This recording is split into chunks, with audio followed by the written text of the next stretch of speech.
Do you have an open mind? Can you suspend judgment for a moment? Most people can't. But what if your job depends on it? What if the freedom to hug people depends on it? What if your life depends on it? Here's a new theory. First, consider that we live in a world where everything is toxic. The soil, the water, the air, our food, even our medicines are toxic. Even stress can be toxic. Now imagine that all these toxins are poisonous to us on a cellular level. Imagine that our cells have a defense and respond to this situation. Poisoned genetic material, either RNA or DNA, is packaged up and sent out of the cell in tiny balls of protein. Let's call these balls of genetic material exosomes. Let's imagine that exosomes can act as messages to alert other cells of a particular poison, and so all throughout the body, more and more cells package up the poisoned material and release it. Also, at certain times of the year due to temperature cycles, humans tend to purge a high number of these poisoned genetic materials out of the body, resulting in symptoms of illness. These exosomes neither cause illness nor are they infectious, though they do appear to spread throughout the body. Now, that's exosome theory. Let's move on to the established theory of viruses. Viruses are generally regarded as not alive. They have no cellular structure and do not reproduce on their own, though we do have trillions of them inside our bodies. They are tiny bits of genetic material, either RNA or DNA, packaged in tiny protein balls that appear to exit and enter cells. Sound familiar? We believe that some of these entities are infectious and pathogenic, transmitting amongst humans and reproducing inside our bodies, causing illness and death. So let's look at the situation for this coronavirus and compare what is happening to these two theories. Let's first consider the origin story of the coronavirus. A group of people had a respiratory illness unresolved by antibiotics, so medical officials began looking, of course, for a virus. What they eventually found under the electron microscope were small protein balls being excreted by the cell.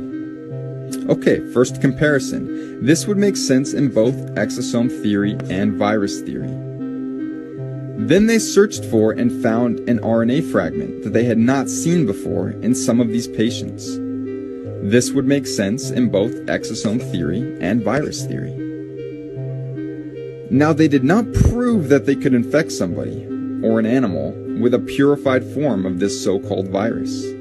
They simply assumed that this RNA fragment was the cause of the illness they saw in some patients, and they assumed it was contagious. So do you know how the tests work?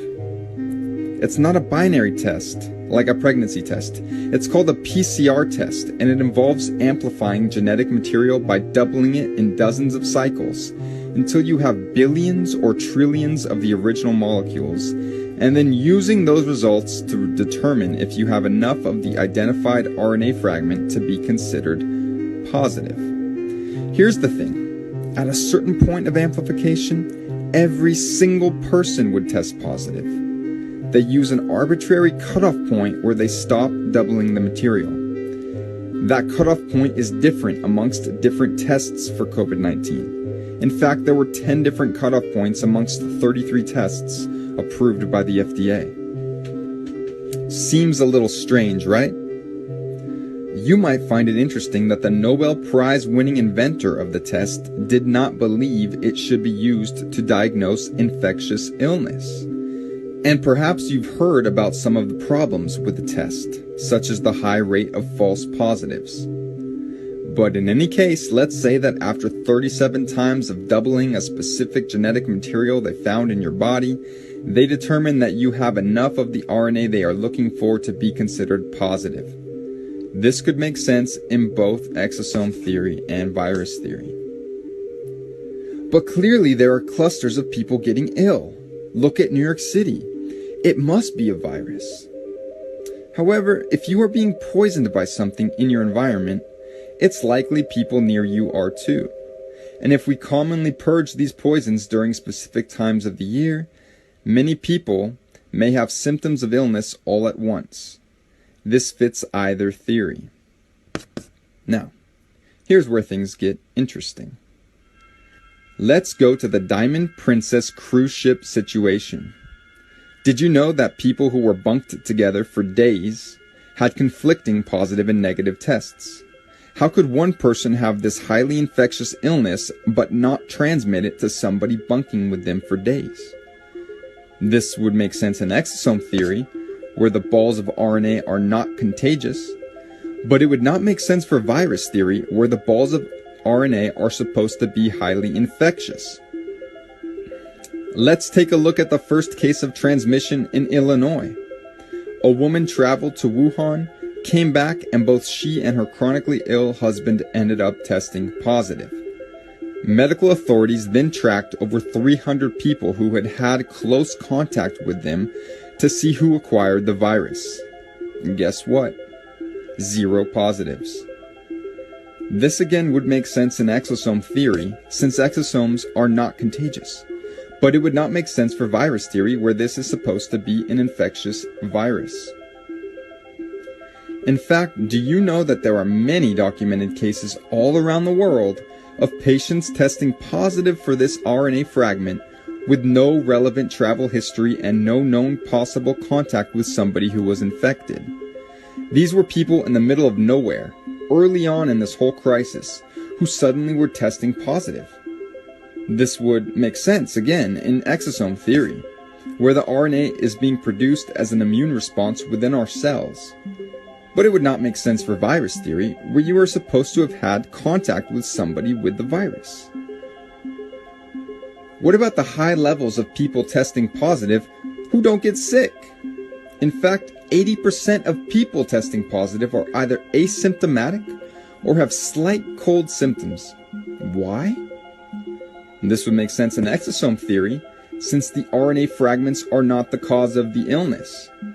But it would not make sense for virus theory, where this virus is supposed to cause the illness. Things get even stranger. Did you know that some people go from testing positive to testing negative to testing positive again in a matter of days? And that would make sense for exosome theory, where perhaps the cells are simply releasing more or less of these exosomes depending on certain conditions. But it doesn't make sense in virus theory, where you are supposedly infected until you have rid yourself of the virus. So which of these theories seems more likely to you? What if you heard that there are virologists who believe that viruses are actually exosomes? What if I told you that doctors and other scientific experts also believe this? Ultimately, regardless of which theory you believe in at this point, the established infectious virus theory or the emerging theory of exosomes, how confident are you in the PCR test? Are you really interested in having your life hinge on the results you get from this potentially meaningless test? Do you want your loved ones tested? Do you want to be tested? Or shall we perhaps refuse the test?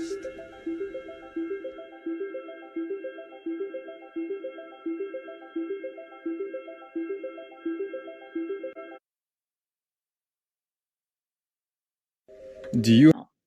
Let me ask you 2 follow-up questions. The first is, I'm familiar, for example, there's a book by Daniel Estulin about Tavistock and the CIA and how the rap industry was taken over by the CIA in order to turn blacks into criminals so as to fill the prisons that were run by the prison industry.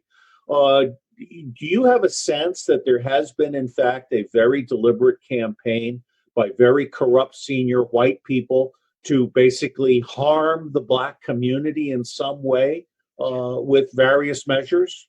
It's not a sense, it's data. It's proof when you look at, so we've done studies my whole life. What are the biomarkers? Why do black men and women get more aggressive breast and prostate cancer?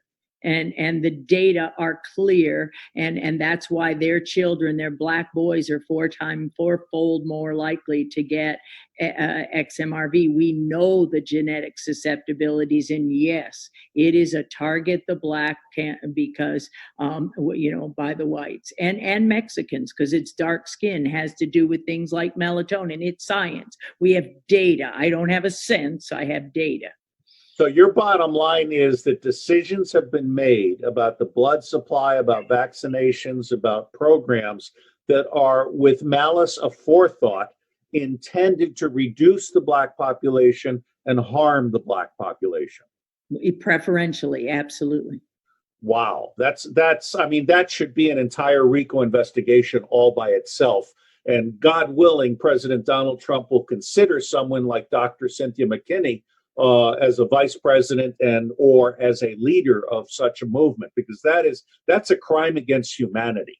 Now, let me ask you about Bill Gates. It's my understanding that Bill Gates has sterilized hundreds of thousands, if not millions, of women around the world, and that he's on trial in India right now for mutating and murdering young children with his vaccines. Can you just give us your professional medical impression of whether anything the Gates Foundation is doing is beneficial, or should it be under a RICO investigation?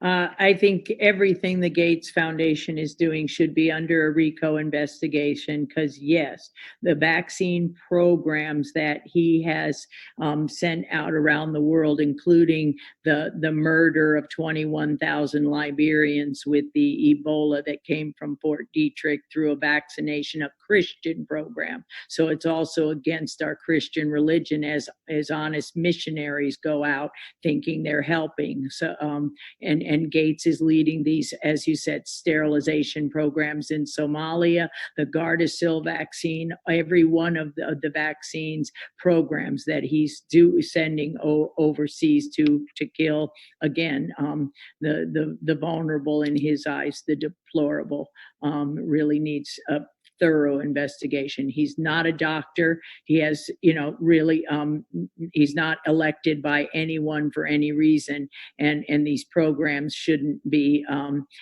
used by our government, to harm others.